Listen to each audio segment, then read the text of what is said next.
essa aqui não é uma neblina pesada. Essa é uma paisagem de cinzas caindo do céu. E esse aqui é o filtro de ar de um carro todo entupido depois de andar por algumas horas por um ar cheio de cinzas. E essas duas fotos são resultado desse cara bem aqui. Esse é o vulcão Grímsvötn, na Islândia. Ele é o vulcão mais ativo do país, com mais de 60 erupções nos últimos 800 anos. Mas foi uma em específico, em 2011, que acabou chamando muita atenção. No dia 21 de maio, às 7 da tarde, no horário local, essa erupção começou.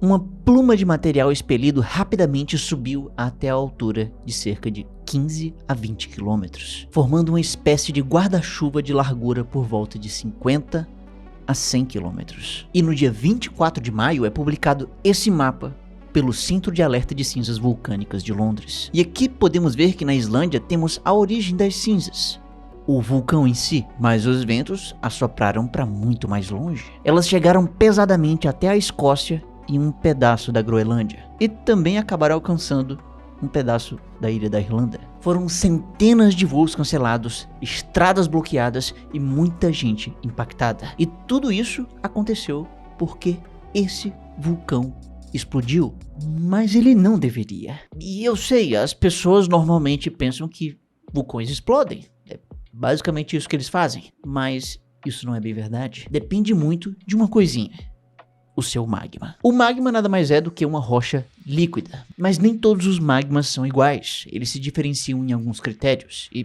podemos começar vendo primeiro os gases. Vamos dizer que essa aqui é a Terra fatiada no meio, para que a gente possa ver a sua crosta terrestre e também o manto no interior do planeta. E essa aqui é uma certa quantidade de magma que está aqui no manto. E essa quantidade de magma aqui dentro pode ir para cima, pode ir para baixo, pode ficar passeando aqui dentro, sendo que isso possui consequências. Se esse magma for, por exemplo, para baixo, isso significa que aqui você vai encontrar mais material acima, fazendo um peso maior, ou seja, a pressão aqui embaixo, ela é bem grande. E esse magmazinho aqui vai acabar sendo mais comprimido. Agora, se for o caminho contrário, se for para cima, aqui nós encontramos uma situação diferente, que tem menos peso acima desse magma e, por consequência, a pressão aqui vai ser menor. E esse magma aqui não vai estar mais tão comprimido, ele vai estar um pouco maior. Então o que é importante tirar daqui é que o magma pode acabar estando em pressões bem diferentes dependendo de onde ele está. E isso cria um efeito curioso. Todo magma possui uma certa quantidade de gases lá dentro. E esses gases mudam de comportamento dependendo da profundidade de onde eles estão. Para entender isso, olhe para essa seringa bem aqui. Aqui dentro dela nós temos ar. E se a gente empurrar o êmbolo dela, o ar sai. Porém, se a gente tapar a abertura, o ar não vai ter para onde sair e ele vai ser comprimido. E vai ficando difícil, mas a gente consegue ainda mover o êmbolo. E para visualizar melhor o que acontece exatamente aqui dentro dessa seringa, nesse momento que empurramos o êmbolo tapado, vamos olhar para isso aqui. Esse aqui é o interior de uma seringa. E aqui é o êmbolo, que vai empurrar as moléculas de ar. E as moléculas de ar, vamos dizer que são esses cubinhos aqui dentro da seringa. Pois bem, então quando esse êmbolo aqui é empurrado, ele vai também empurrando as moléculas de ar, e isso vai diminuindo o volume em que essas moléculas estão. Porém, se a abertura aqui estiver aberta, essas moléculas vão simplesmente sair. Mas se essa abertura estiver fechada, essas moléculas aqui não vão ter para onde ir, elas não vão para canto nenhum, elas vão ter que ficar aqui dentro num volume menor e vão ficar muito mais próximas umas das outras. Elas vão ter que ficar sob uma pressão maior. Agora vamos ver o contrário. Se a gente tem uma seringa com uma quantidade de ar aqui, nós tapamos a abertura e nós puxamos o êmbolo. Quando a gente puxa o êmbolo, criamos um volume interno maior, uma pressão menor que vai fazer com que essas moléculas acabem ficando bem mais espaçadas. Aqui a pressão diminui. Agora isso é extremamente facilitado por um detalhe bem importante, porque os gases têm moléculas soltinhas que conseguem mudar bastante de volume sob uma mudança de pressão. A distância entre uma molécula e outra em um gás é grande o suficiente para que elas não tenham tanta coesão. Por isso que quando o volume aumenta, essas moléculas aqui não apresentam tanta resistência e elas apenas se conformam a essa nova realidade. E é claro, o oposto também é verdade. Porém, isso não é bem o caso para líquidos e sólidos. Para preencher perfeitamente o interior de uma seringa com um líquido e um sólido, é preciso de muito mais moléculas. A distância entre elas é muito menor e a coesão é gigantesca. As moléculas estão muito mais próximas entre si. E aí, se eu for tentar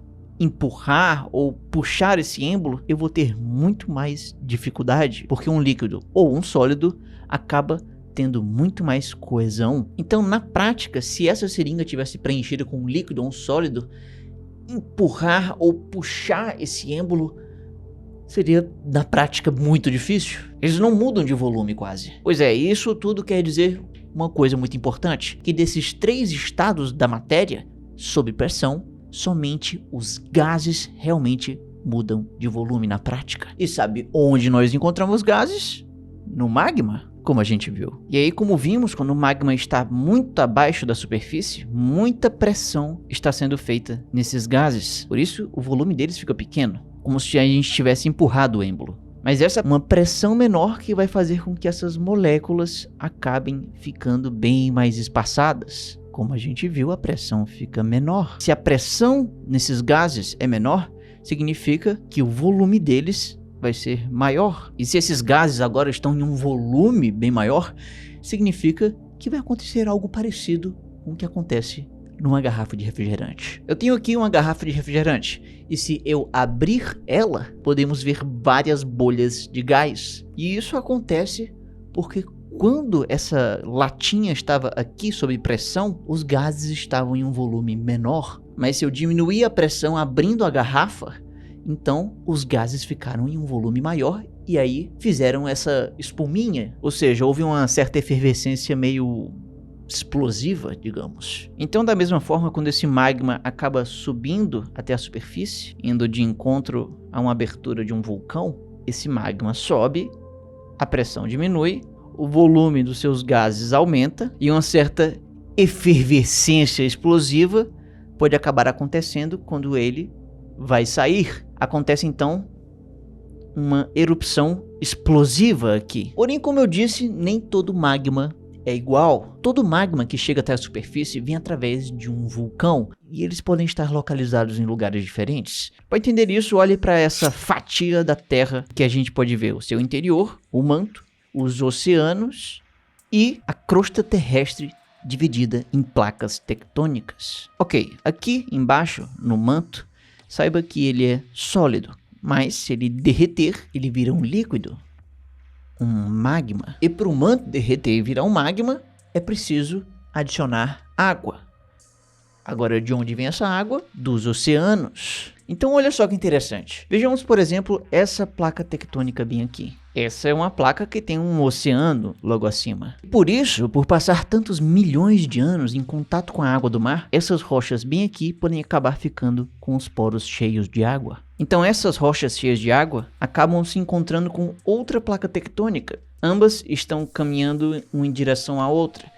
E a com água acaba deslizando para baixo. Então, bem aqui embaixo, o manto acaba recebendo bastante água dessa placa tectônica. E aí, isso vira magma. E esse magma, com água, vai ter, nessa quintura toda, muito vapor de água. Muitos gases. E esse magma cheio de gás pode acabar subindo até a superfície. A grande quantidade de gás lá dentro expande e acaba tudo saindo em um vulcão. Tudo em uma erupção bem explosiva. E esse magma bem explosivo, assim como um refrigerante, é conhecido como magma riolítico. Agora é claro que essa não é a única maneira de um magma surgir. Além de água, uma boa maneira de surgir magma aqui seriam em lugares de descompressão. Isso acontece em lugares onde as placas tectônicas divergem entre si. Elas estão indo em direções opostas. E aí o manto é derretido em magma. Porém, dessa vez esse magma não veio de uma rocha cheia de água. Então, temos uma concentração menor de vapor de água, de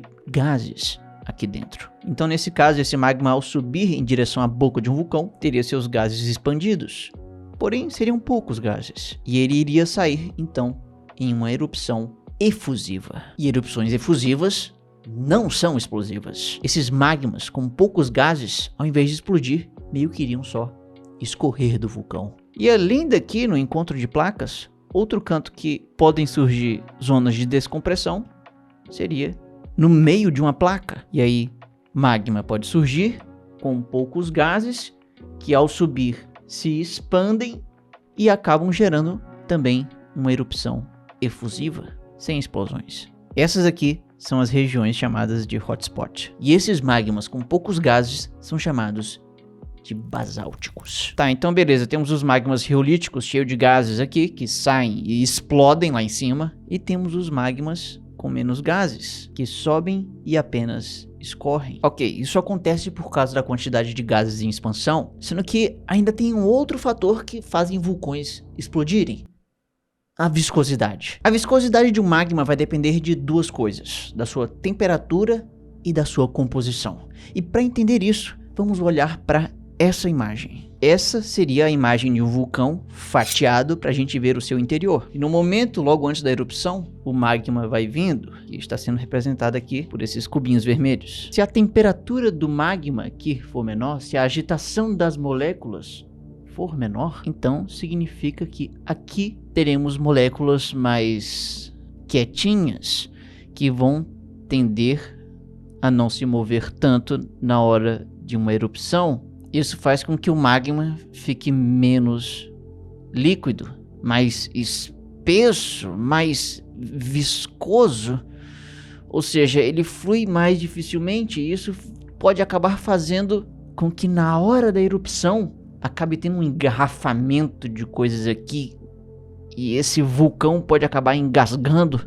e aí mais magma vai chegando, e aí a pressão aumenta, e essa pressão acumulada pode acabar sendo liberada de uma vez só, em uma erupção explosiva. Agora, por outro lado, se a temperatura do magma aqui for maior, se a agitação das moléculas for realmente bastante intensa, então o magma vai ser mais líquido, menos viscoso, então as moléculas vão fluir mais facilmente. Com isso, não vai ter nenhum tipo de engarrafamento aqui, não vai ter nenhum engasgo, e as moléculas vão saindo de uma forma mais tranquila e o magma vai apenas escorrendo. Agora, outra coisa que deixa o magma mais viscoso é, além da temperatura, a presença de sílica, aqui representadas por essas bolinhas de papel. Então tá aqui, o magma cheio de sílica, e quanto mais sílica, mais viscoso, mais difícil do magma fluir, e com isso pode acontecer um engasgo,